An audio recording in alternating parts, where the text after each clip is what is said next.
The most widely published book in human history reveals that we are created in the image of God. Throughout our human journey, each encounter is an opportunity to see the shared humanity in ourselves and others. Regardless of one's views on religion, each experience and each story weaves us together towards a common path.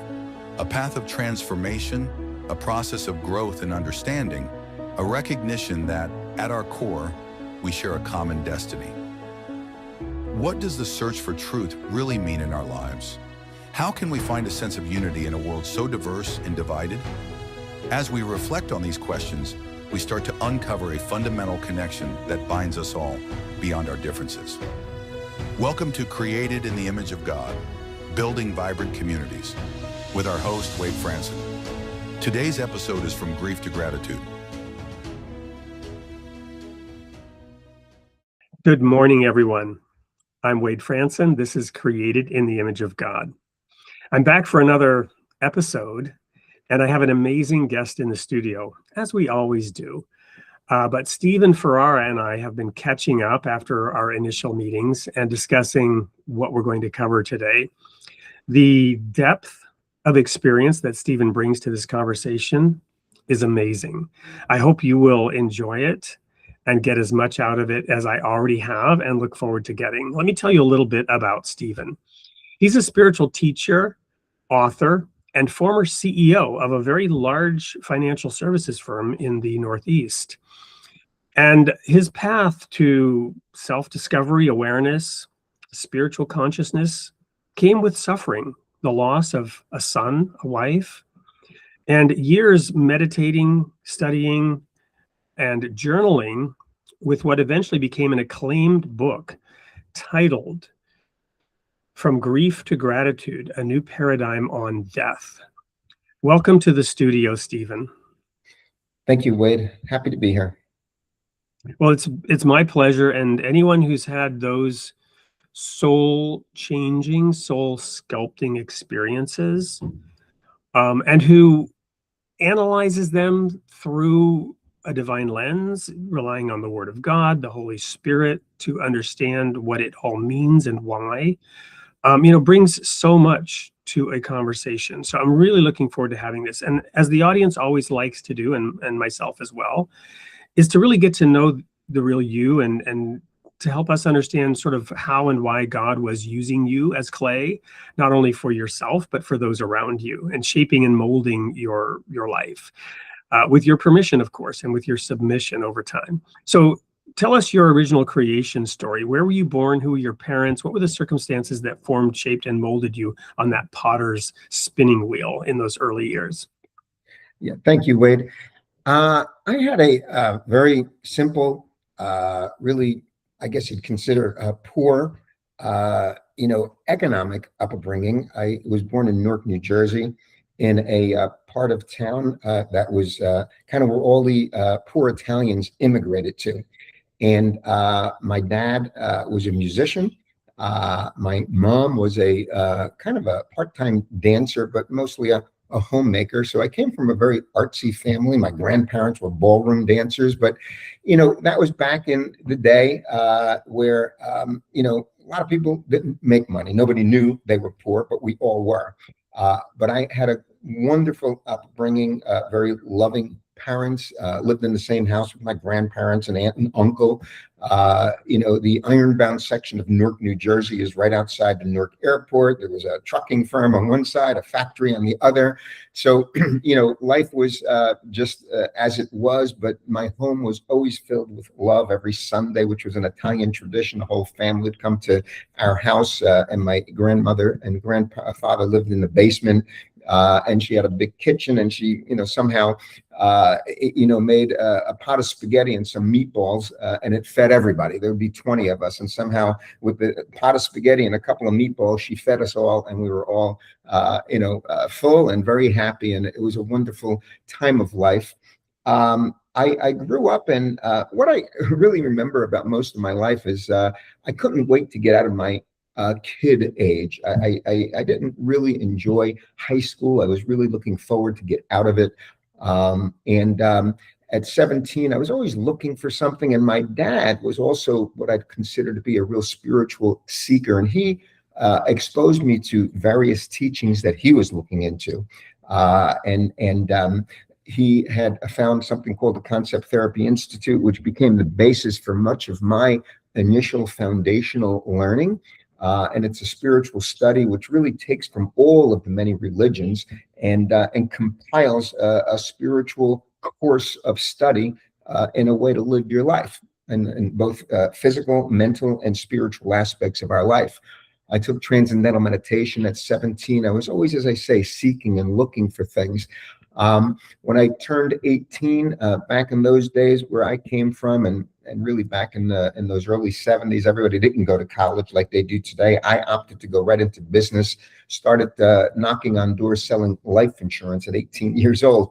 I was fortunate that in 1973, President Nixon at the time did two things that helped shape my life. He called off the draft, which I was very happy about. I was a lover and not a fighter, didn't want to go to the Vietnam War, which was still raging at the time.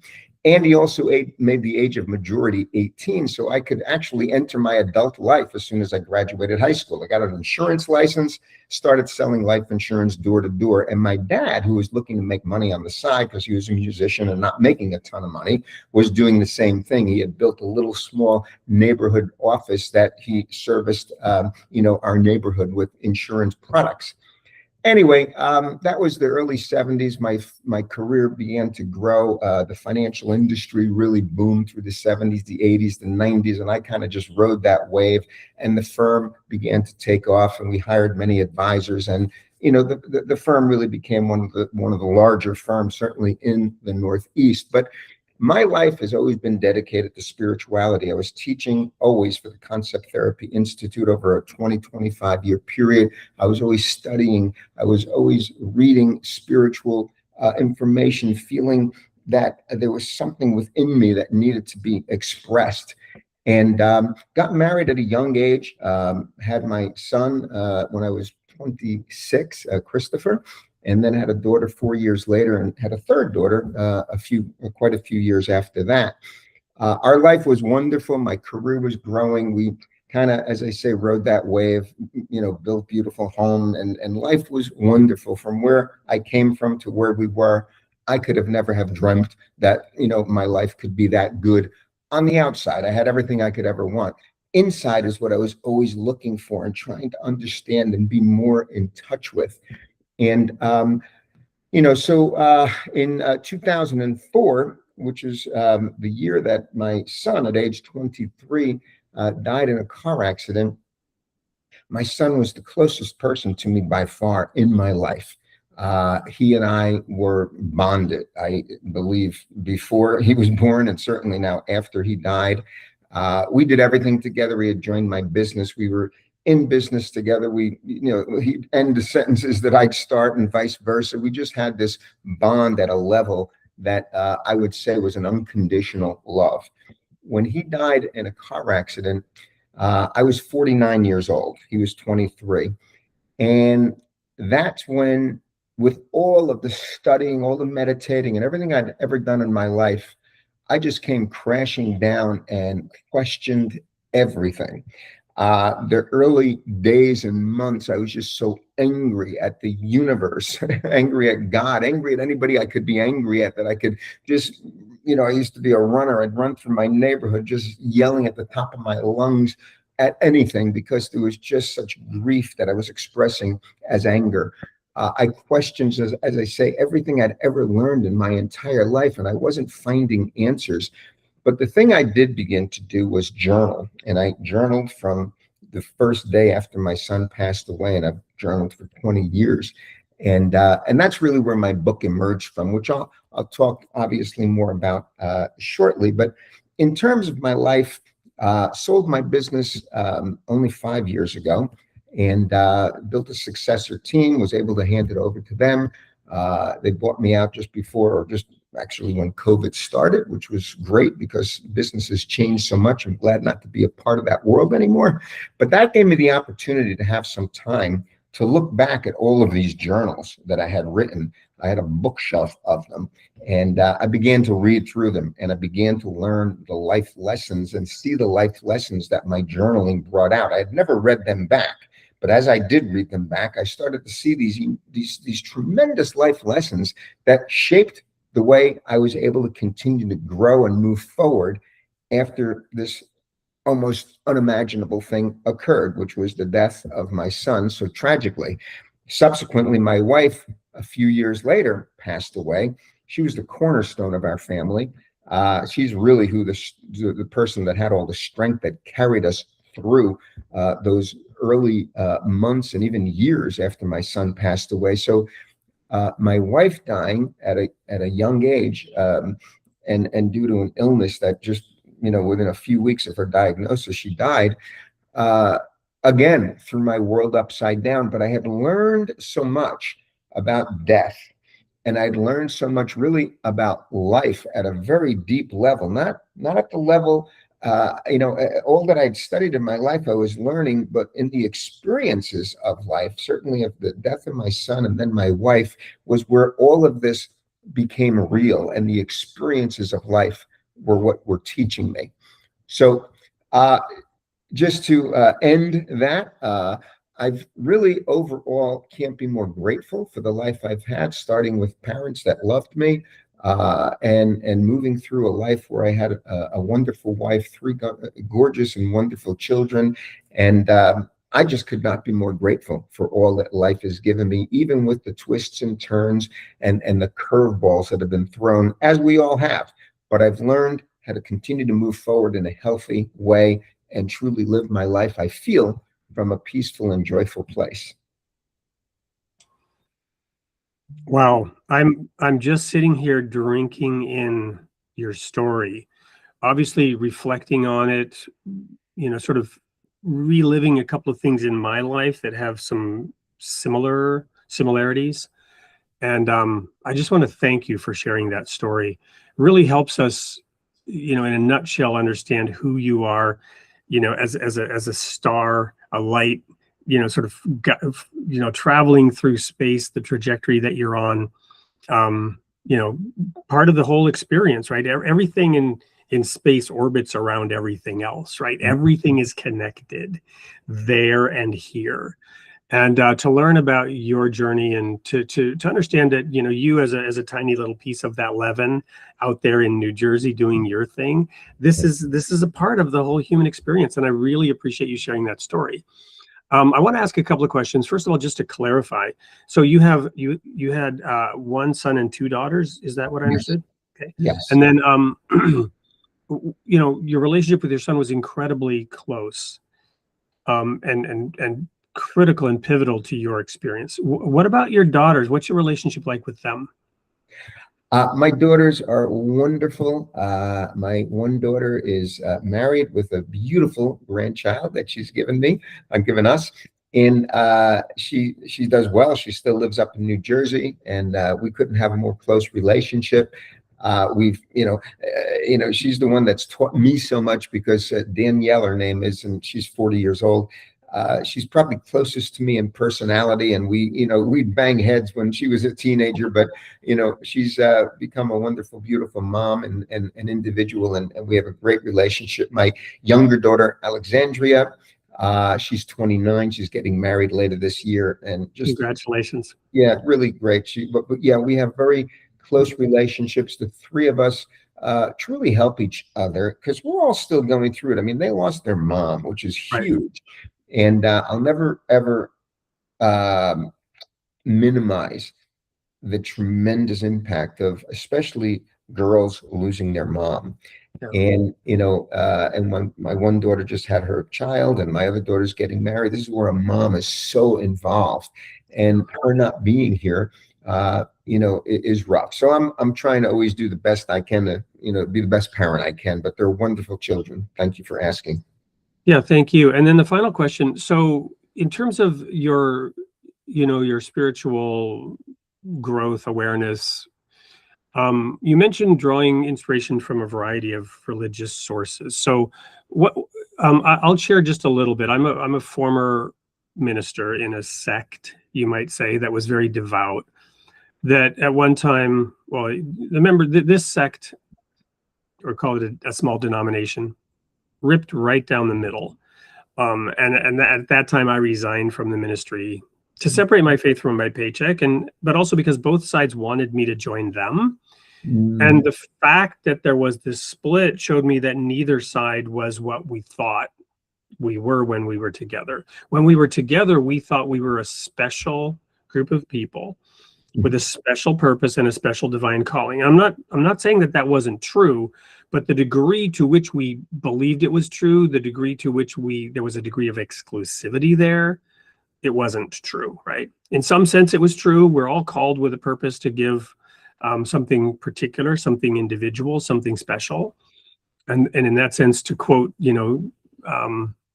Dash from The Incredibles, Mom, if everyone's special, nobody's special, right?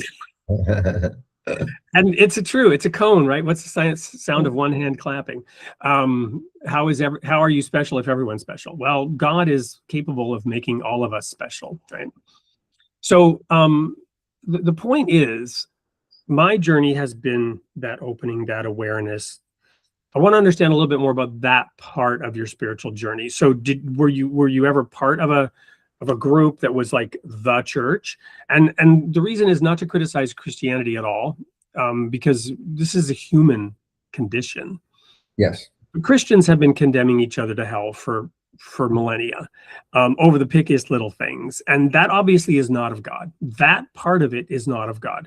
We might think that we're defending or upholding some doctrine by condemning somebody else to hell. But the truth is, Jesus said, do not judge. Whatever standard of judgment you use will be used against you. In the divine judgment, God won't judge us based on this law or that law. He will judge us based on the standard we use to judge others. It's the most fair and equitable judgment possible. And it's only possible for God to have this degree of judgment, this degree of justice. But Satan, whether you believe Satan is real or a metaphor, is the accuser of the brethren. Satan is the one who brings the accusations before the judge. Right. And so if we're judging others and condemning them to hell, whose work are we doing? The work of God or the work of the devil? So that's the realization that I've come to. And along that way, I've opened up to, so I just want to understand, I share that by way of framing the question. So how does that look? How does that work, or what does it look like for you when you say, I've drawn from a variety of religious experiences or traditions? Yeah, my childhood upbringing was in the Catholic religion, the Roman Catholic religion, and I even went to a Catholic grammar school. And that's where I began to form my feelings that, similar to what you're saying, this religion really beat us up with guilt and sin and things that just didn't feel right. In fact, I can remember one time coming home, crying my eyes out. I was probably in 4th or 5th grade. And in Catholic religion class, the nun who was teaching told us that no one other than Catholics will ever get to heaven. And my best friend at the time was a fellow named Paul. And I love this Paul, but he was a Jewish boy. And I cried my eyes out. I could still cry today because he wasn't going to be able to go to heaven. And so it really changed my thinking about the way I need to look at my spiritual life. And so a lot of questions came up. And, I was an altar boy at the time, so I was really into the whole Catholic thing. But I guess when I began to be able to think a little bit more for myself, I began to realize there had to be a lot more. And that's when, as I mentioned before, my father was a real seeker, and he found this institute that was started by a doctor, and he was actually a chiropractor. And back in the early days of chiropractic, they were very in tune with what they call the innate power within us, which was probably another name for the God within us. and how that was the healing power. And all chiropractic was to do was to adjust you so that that flow of healing, God, can come through you.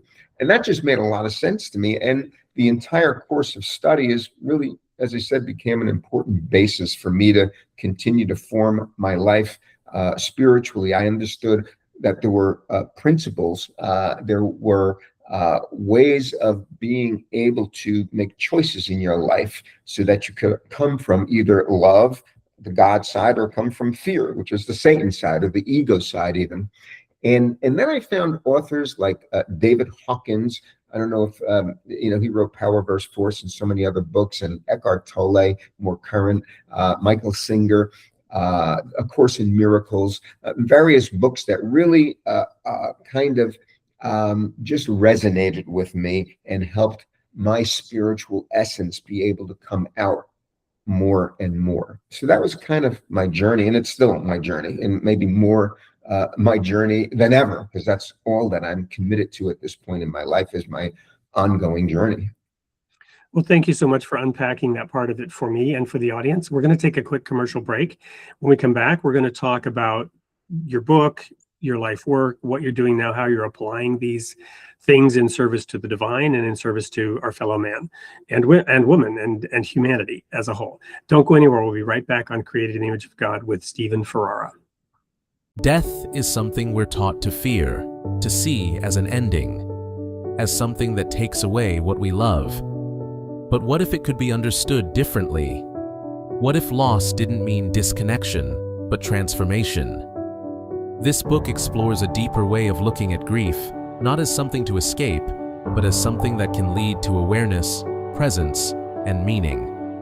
Each chapter begins with a deeply personal journal entry, drawn from years of reflection, offering an honest look into raw emotion and the quiet insights that can emerge from it. Through these moments, the book shares a path shaped by experience, where love doesn't disappear with death, but continues in new and unexpected ways. For anyone navigating loss, facing life's challenges, or searching for healing and inner peace, this is an invitation to see things differently. Grief to Gratitude. Order your copy today.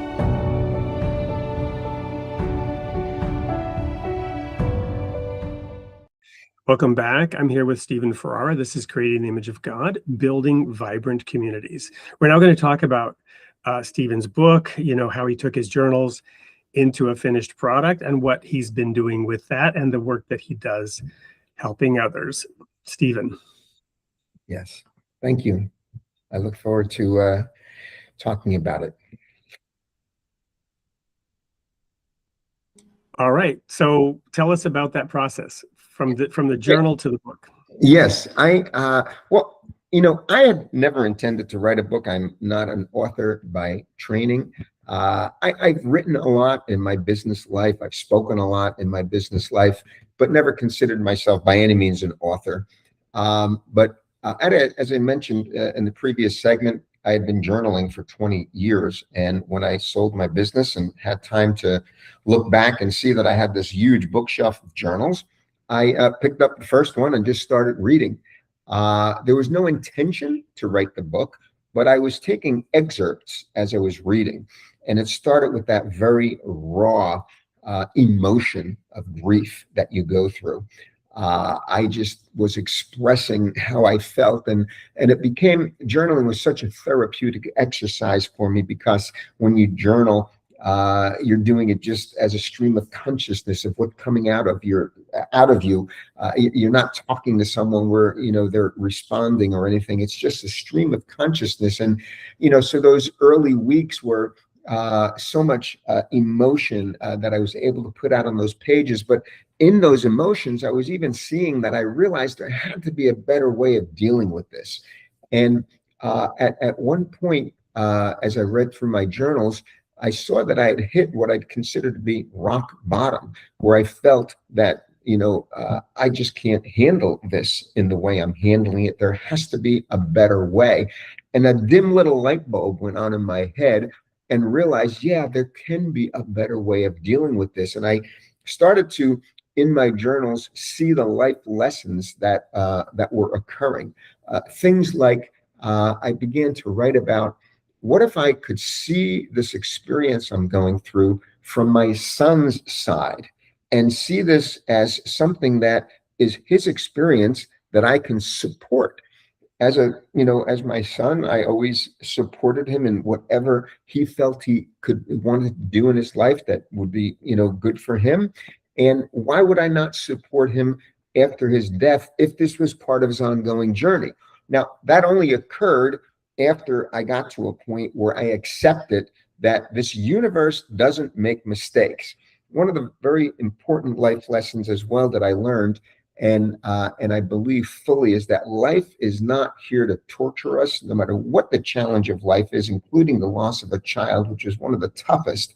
But life's not here to torture us, it's here to teach us. And when I began to shift that mindset and realize that there had to be something as traumatic as this could not have happened for me to just go in the corner and cry for the rest of my life as a grieving father. I almost felt like that would have disrespected the enormity of this tragedy or of this traumatic experience. And so I decided that this was going to become something that I was going to really understand and learn and make a difference in my life. And again, this is where, as I read back through the journaling, I saw these turning points. I saw how looking at it from his side took the focus off of me and put it on his journey. And as a loving father, I supported his journey. And his journey, I don't know where it goes, but I love him, and I accept that this is what life's destiny was for him, to not live beyond 23. And so I support him in wherever his journey continues to go. And what that began to do is, rather than me looking at this experience in a way where I felt, poor little me, or, what could have been. I could have been a grandfather. He would have been my partner in business. We played golf together. I could have, I should have. I didn't look at it that way anymore. I began to look at it as what can be in our relationship. And I saw my journaling begin to transition into what can be in our relationship. We could have an ongoing and a growing love-based relationship. I just needed to learn a bit of a different language, so to speak. It wasn't going to be where you and I are talking this way, or certainly not going to be where he and I could be physically in the same place talking or give each other a hug. But there is a different way. And what it began to teach me is that a relationship based in love is not limited to the physical or the mental aspects of our life.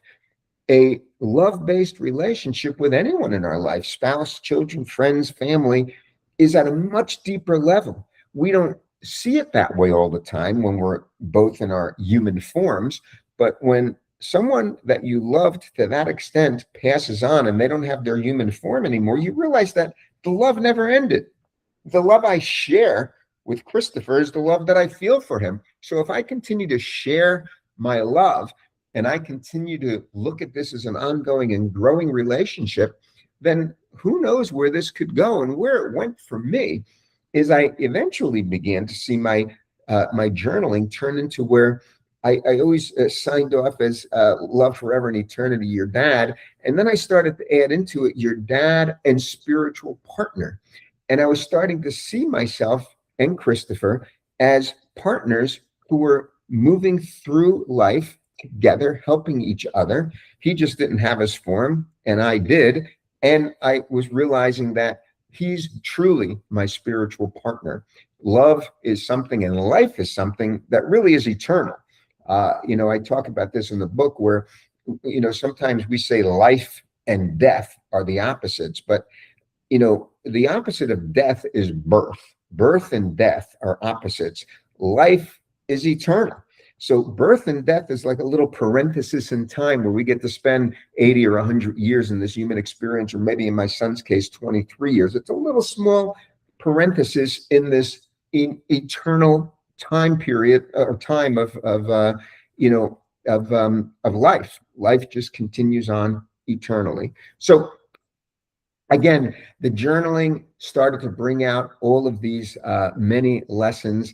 I started to understand more and more that life is unfolding, and it's been unfolding for millions or billions of years, really, when it comes to the universe. Humans have been here for millions of years. Life has just unfolded. It's unfolded perfectly, and yet, all of a sudden, now that I'm here for an 80 or 100-year period, who am I to disagree or expect life to ask me whether I agree with its unfolding, or whether I have an opinion about its unfolding, or I'm going to judge how life is unfolding? Life is just doing what it does. Our responsibility is to use our power of choice, our God-given power to choose, and then choose how we're going to respond to how life unfolds. No matter what the challenge may be, we can always respond to life either in a loving way or in a fearful way. And that's our responsibility, and it's really our superpower, is that we have the ability to choose how we want to experience our life.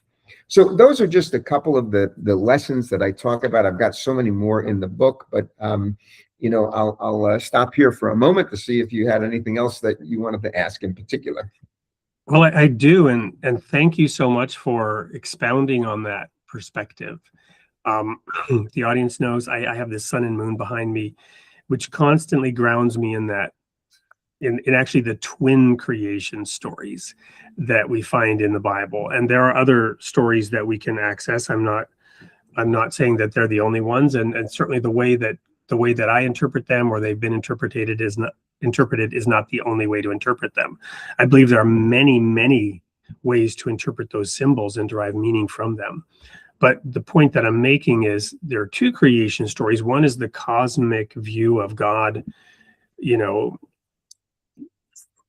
Well, there's the different analysis of the book of Genesis, the creation story. In the beginning, God created the heavens and the earth was without form and void. There's this sense that, and the Spirit of God moved, there's a sense that maybe there was something pre-existing, and God really was bringing order out of chaos. But the point is, it's a cosmic view of a supreme being existing outside of time and space, outside of all human experience, and then creating time and space itself and every dimension that we don't even know about yet. And then you have this second creation story in which that same omnipotent, omniscient, all the omni words, God, bends down in the dust and with his own hands forms and shapes us, and then breathes mouth-to-mouth resuscitation, life into us, and then takes one of our ribs, and from that fashions another version of us to be different from us, but a companion to us. So my point being, I like to ground everything in those stories because they're so powerful, they're so deep, and they're so rich. And you and I were talking earlier on, before the show, about that story, about how Adam and Eve in that garden that was created, first Eve and then Adam, chose to disobey the commandment not to eat of the tree of the knowledge of good and evil, and at that moment in time take to themselves the prerogative of doing it their own way, doing the thing that God always wanted, which was that we would become like God, but doing it our own way. And so as you were talking about choice, freedom, consciousness, that's what I derive from that story. Not a fall, not the original sin, not those theological constructs that have been derived from it, Right. but your description of the reality that we have freedom of choice. And the only way that that was possible was to allow separation, to allow differentiation. You can't have your cake and eat it too. And so God created an opportunity for that differentiation that ultimately allowed you to conceive a son, for your wife to bring forth that son, and for you to lose that son. But I'm conscious of how you framed it, that son is now traveling on a journey that you've accepted and allowed. In the same way that God said, okay, yes, you may eat of that tree. I said you may not, but I'm obviously not stopping you. It's the difference between may I and can I. Dad, can I have a chocolate? Yes, you can, but you may not, but you can. Yes, I agree. I want to just ground it in that Bible story, even as you're talking about a reality in a more expanded kind of way. Absolutely. And I agree completely. The story line and the examples and the symbolism is so clear as you describe it. In in my book, the storyline of what occurred is also what grounds my book in sharing all of what we went through as I did as an individual, as we did as a family, and but the real meaning behind it is what the book is about, the true lessons in life that I learned. And as I moved through this experience, I began to feel within myself that this love that I have for my son is something at such a deep level, what I'd consider to be that spiritual level, where it is, as I mentioned before, it's unending, it is ongoing, and it continues to grow. And if we allow it, it's something that we will actually allow us to be more in touch with our own spiritual essence. I began to see that my relationship with my son Christopher, and later with my wife after she passed away, they provided windows for me to be able to go through and be more in touch with my own spiritual reality, or my soul, if you want to call it that, where that was the only place that our relationship existed anymore, was at that spiritual, deep soul level. But that's also, as again I mentioned before, where all relationships in love are based. We just don't think about it all the time because we're seeing the person right in front of us. But when they're not there physically, we can be more in touch with understanding that this relationship is still as true as it's ever been. Now, that doesn't mean that sadness doesn't come. It doesn't mean that these grief type feelings will still not come. It doesn't take those things away. But what does occur is, as I got more in touch with my spiritual essence, or my soul, as I said, I began to realize that these emotions that were passing through are not me. And in fact, if I am able to observe them, and as I'm talking about them, they must not be me, because if they were me, I couldn't talk about them. But because I'm looking at them and observing them, like I remember one day, I just felt such a deep feeling of sadness. I was standing at my home. I was looking out a window. We have a sunroom. And I remember thinking to myself, gosh, this feeling is just so heavy. It just feels so sad. And for whatever reason, as I'm looking outside, and it was a beautiful sunny day, it occurred to me that if I'm talking about this feeling, then I'm not this feeling. I don't have to identify as a sad person. I have sadness moving through me, but I don't have to identify with that. I don't have to talk about it and build a storyline about it and talk to everybody else and look for sympathy. That's probably the worst thing I could have ever done. I never, in fact, thank God I'm not designed that way. I never wanted the sympathy. And even though people wanted to give you your condolences and everything else, and it's wonderful and it's the best that we know how to do in our society, it's really not what you need. You don't need sympathy. You need, if anything, an openness and an understanding. But for me, I began to realize that those emotions moving through me are not me. I don't have to identify as a sad father. I just need to allow them to flow. I can observe them. They don't feel good as they're moving through, but I knew that they would move through. It might take a minute, an hour, a day, but I could continue to move forward with my life, and eventually that feeling would just evaporate. And it's not who I am. I'm something so far greater than that. And again, that's where the relationship with my son at that spiritual level made me understand I'm something so far greater than these thoughts and emotions that move through me. Thoughts and emotions are, just things that move through. Who knows where they come from? They might be just being a product of the human race, or they might be based in experiences and programs that I picked up along the way. It's not who I am. I'm so far greater than that.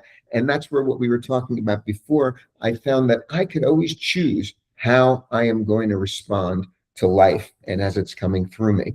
So, these were just important lessons. And I guess the basic one when it comes to life flowing is I realized that I could either allow life to flow, whether it felt good or didn't feel good at the time. I can allow life to flow. If I were to resist life, if I began to say, oh, why am I so sad? Or I don't want to feel sad, and I suppressed it or pushed it away, that just made it bigger. But if I allowed it to just flow through, then life would just continue to unfold. And I was able to live my life and continue to move forward and enjoy my life and not identify with some of those emotions that would sometimes flow through. Well, thank you so much. I want to make two quick comments. This is just so deep, so fascinating. We're quickly using up all the time. But two quick comments. As you were talking about that soul, that spirit relationship with what we might call the next world, the next life. We have another commercial break coming up real quick. I believe, not being a prophet, I believe that the commercial that we will air will be for this book called Facets of One. And I want to give a little background on that book. The contents of the book were developed through the experience of my wife and I working in a nursing home, and we're collaborating with something called the Royal Falcon Foundation to put this book out. And it was frankly the experience of meeting every Sunday for going on 3 years, working with these people in a nursing home as a sort of unofficial, non-titled chaplain. And just being with them and praying with them and discussing about their life's experiences. And over the course of that time, several of the participants would pass on into the next life. And the group would feel a surge of spiritual energy each time this happened, that they were still participating and providing energy from the other side. And the inspiration as to how to crystallize this book, Facets of One, came from that experience. So I wanted to just quickly tee that up for the what's coming next in the commercial break. And when we come back, we're going to have to sadly quickly wrap this up, but I want to hear what's next for you. Where are you growing next? Don't go anywhere. We'll be right back with more of Stephen Ferrara. The bond between humans and animals has existed for centuries. They walk beside us, work with us, trust us. Yet, in a world shaped by human hands, their well-being is often an afterthought. Robert Eccles invites us to see animals not as property, but as lives that matter. Through faith, philosophy, and action for our friends, the animals offers a path to a kinder world. Change begins in the choices we make, how we care, how we advocate, how we protect them. Every small act of kindness creates a ripple. The way we treat animals shapes the world we share. For Our Friends the Animals by Robert Eccles. Available now. Welcome back to the concluding segment of today's show with Stephen Ferrara. Given the richness of the discussion, we're almost out of time. So Stephen, where are you growing next, and what are your final words to the audience? Yeah, thank you, Wade. I am more committed than ever. At my age of 70, I feel so fortunate that, I'm in a position in life where I can focus totally on my continued internal growth. My focus on a daily basis is to live from the inside out, as opposed to the outside in. We live in a world today where we're all overstimulated with all of the many devices and with the news and with everything else going on. And that's all inside, outside in. That's coming from the outside. And we don't even realize how much we carry on our shoulders if we engage with that. I don't listen to the news. That's just my choice. I use my devices very little. But what I do realize is that I've got to continue to nurture the inside of me to be the best that I can be. As I move forward, I do lecturing. I'm considering writing a second book. I do workshops. I focus on podcasts and webinars with various organizations that have invited me in. And my purpose is really to help wherever I can, and specifically when it comes to grief, to help people understand that you do not have to suffer unnecessarily. There is a pathway that will lead you to joy and gratitude in your life. So check out on Amazon or go into your local bookstore. I'm sure you can order it there. From Grief to Gratitude, A New Paradigm on Death by Stephen Ferrara. You see his name in the spelling. I hope everyone there will check out that book. Is there anything else, anywhere else where people should reach out to you or engage with you somehow? Thank you. My website is stephenferrara.com. And so very simple, just add a .com after my name, all, without spaces, and you'll come to my website, which will have other information and other things that you'll be able to access if you're interested. Awesome. And if you're interested, Stephen, I would love to invite you to come back on the show and follow up and dive a little deeper into some of the topics that we touched on today. For the rest of you, I'll leave with my tagline: you are created in the image of God, and God loves his creation. Stay tuned for the sneak peek of what's coming next week, and we'll see you all there, same time, same place. For the audience at this time slot, it's 8 a.m. Eastern time on Sunday morning. We also have a live show on Tuesday night at 8 p.m. Central. See you all there, and may God be with you. Next week on Created in the Image of God. Sunday, May 24th at 7 a.m. Central Time, host Wade Franson interviews Chinyere Egbe, economist and professor at Medgar Evers College. He explores the intersection of finance, education, and economic development, and how data-driven thinking can expand access and opportunity, from building programs in financial economics to advancing opportunity and empowerment in Central Brooklyn and beyond. And then on Tuesday, May 26th at 8 p.m. Central Time, host Wade Franson interviews R.J. Snell, Director of Academic Programs at the Witherspoon Institute and Editor-in-Chief of Public Discourse.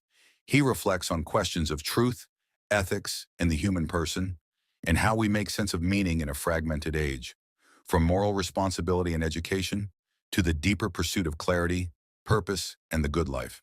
Join us live this week, Tuesday and Sunday, Created in the Image of God.